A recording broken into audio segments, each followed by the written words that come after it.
zulme karşı omuz omuza, ekmeğe uzanan eller kırılsın. Ekmeğe uzanan eller kırılsın.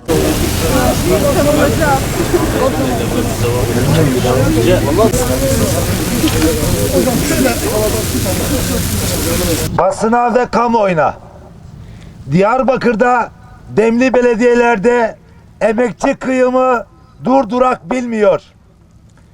Barış içinde bir toplum, emeğe değer veren ve adaleti esas alan bir sistemle mümkün olur.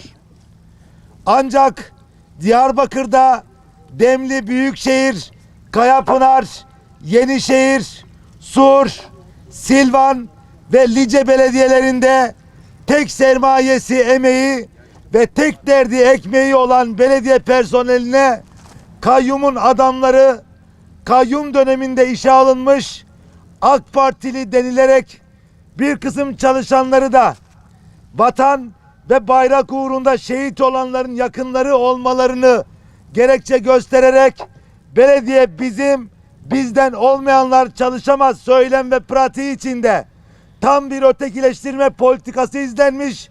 Son 3 gün içinde 262 sözleşmeli personelin işine hiçbir gerekçe gösterilmeden son verilmiştir.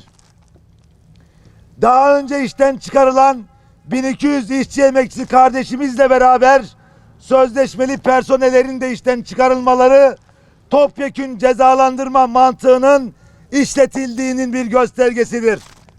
Pazartesi Büyükşehir Belediyesi önünde yaptığımız açıklamada işten çıkarmalarla ilgili yeni liste çalışmalarının devam ettiğini ve tebligat işlemlerine hazırlık yapıldığını belirtmiştik. Ve maalesef dediğimiz gibi oldu. İş çıkışları verilen, sözleşmeleri feshedilen personellerin önemli bir kısmını daha önce işten çıkarılan ve hukuk yoluyla geri dönenler oluşturuyor. Demli belediyelerde çalışanlara yönelik baskı, tehdit, mobbing, işten çıkarma gibi insanlık dışı tavır ve tutumlar, çalışma hakkına yönelik saldırılar çok ciddi boyutlara ulaşmış, adeta bir kıyıma dönüşmüştür. Bu zorbalar ellerindeki gücü millete karşı kullanmakta, emeği ve emekçiyi ideolojik hedefleri için kurban seçmektedirler. Emek ve emekçiyi ağzından düşürmeden emeğe, emekçiye ve de ekmeğe sistematik saldırılarla en büyük ihaneti yapmışlardır.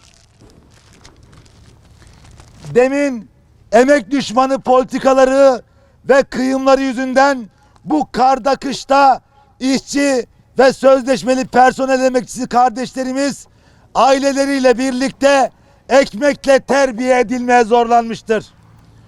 Bu uygulama sadece bireysel hak ihlali değil, aynı zamanda ağır bir ekonomik ve sosyal adaletsizlik, insan onuruna yönelik kabul edilemez bir müdahaledir.